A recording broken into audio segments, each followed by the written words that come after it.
Look, say what you want and take it for what you will. People are saying I'm overreacting for this statement, but I don't really see that. So if you guys have not seen, there's some pretty serious news going on behind the scenes that have been talked about for a while. We just had an Apex Legends developer come out and basically kind of confirm what a lot of this suspicion or rumor has been. Now, this video really encapsulates all of Apex, but it does kind of primarily focus on the competitive side, future of esports side, because I do believe that esports is the future of sustainability. And if you don't have a good esports scene, why do people keep coming back? Like, there's really not much to keep coming back for unless there's a community or an environment where people want to see something continue on. And esports is like the best way to do that, because you can only drop so many 20 bombs, 4K badges, whatever, and it just gets old after a while. So it's no surprise that having an ever-changing dynamic of an esports scene where rosters change, rules change, and new events happen all the time,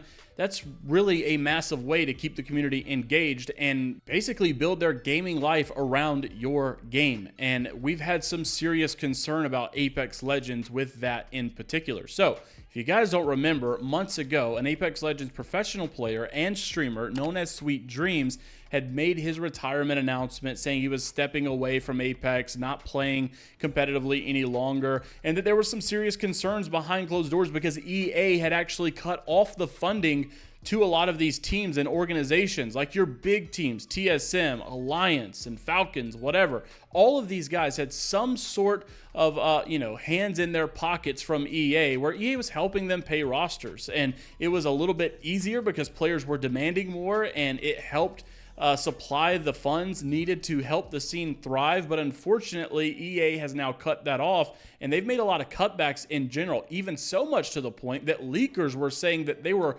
only very, very close from cutting all the ALGS staff just before the year started. Well, the problem is that a lot of the attention our game gets are because of esport players like Imperial Hal or Verhulst or you name it. I mean, the fact of the matter is Nicewig's entire stream branding, whatever, is cultivated around esports. I mean, he is the B-stream guy, the watch party guy. Imperial Hal only plays because there's competition to, we know Hal's not coming to play pubs or really just even grind ranked, because ranked is only keeping people coming back because there's some sort of dopamine involved because you're playing high level talent or you're working towards a goal of getting better. Okay, look, I say all that to say that a lot of these big streamers are only here because esports exists.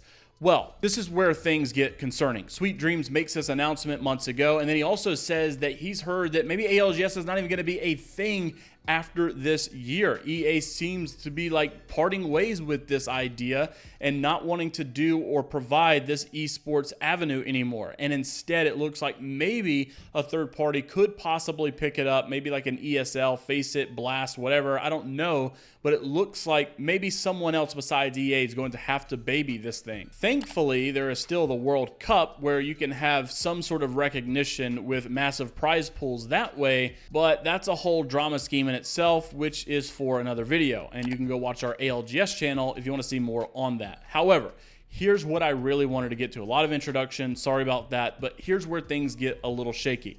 After all of that rumor was going on and people were like, okay, maybe it's concerning. Obviously, you're seeing big pros step away. Then you get John Nelson kind of confirming that bad news is definitely around the corner for the esports scene. He's been babying Apex Esports for a while and trying to keep this thing going and growing. And he says, my watch over Apex Legends Esports has ended. I wanted to say thank you. None of it would have been possible without your skill, passion, personality, and I'm in awe of your resilience. No matter how much we threw at you, it didn't phase you. Updates every 6 to 12 weeks, match point, POI drafts, legend bans, 4 maps, gigantic double elimination brackets. I used to wonder if you could handle it, and after a while I realized that we could make any change in the game or esports at best interest and you'd make it flourish. Everybody in the comments, like, we're really just panicking. One saying it's never been more over, someone saying GG's guys, we've had a good one, someone also saying I'm actually finished. 07, we're reaching levels of it's Jover never been seen before. And someone had also commented back saying this pretty much confirms everything Sweet said on stream before. I guess this will indeed be the last year of ALGS. Man, F EA and Respawn. I hope at least they get a third party like ESL or Blast like we just talked about.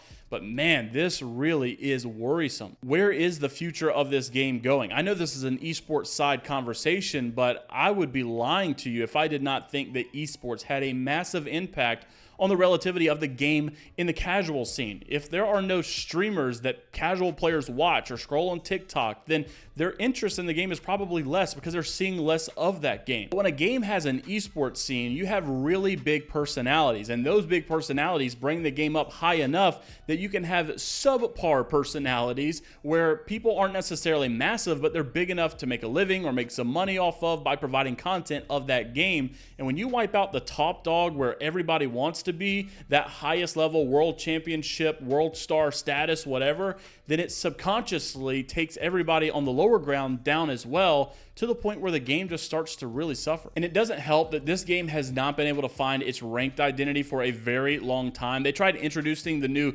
ranked ladders, which if you guys are not familiar, a little bit of an overview here on screen, but you play ranked as usual with the extra opportunity to earn rewards and compete in a similar skill-based leaderboard.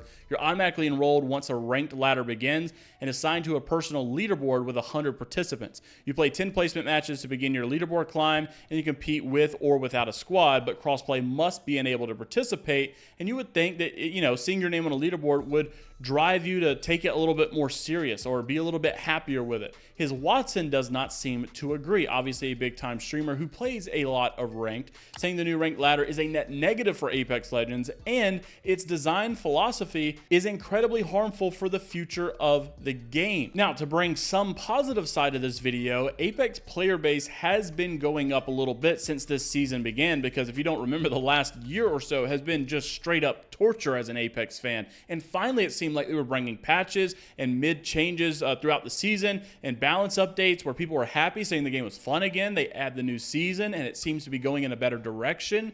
And then you have people just worried about some of the bigger decisions being made that may come into effect later down the line that hurts the game again. Like, why kill this momentum that we've already started? His Watson actually made an original video months ago that went viral for taking a big break on Apex. Like, at this point in the game, people were quitting, moving on, saying the game was cooked, it was done. We thought it was really not going to recover and just go into the trenches. Thankfully, those other updates started to come and the game finally got a little bit better, and here we are. People are back, they're playing again, but then you start to see some concerning issues like this arise, and here's what his Watson had to say about the ranked ladders. The thing that was killing Apex, in my opinion, I believe they are doing again, and this ranked ladder system is a great example. So I said in my video, the main reason I thought the game was not doing so well was because there are two audiences, right? Pros and casuals, and for my argument, pros will mean the top 1, 2, 3% of players, right? The top echelon, okay? Games like CSGO go for these guys. They go for people that care about the game, that really want to be good, okay? Apex clearly is favoring a casual audience, and you kind of have to pick one, kind of have to majority pick one, okay? Apex was trying to pick both and capturing neither. That was the main point I made in the video. And recently, they've been doing very good at satisfying the casual audience, and people have been playing the game again, okay? But I want to talk about this ranked ladder system because I think it was made with a design philosophy that will be harmful to the future of the game.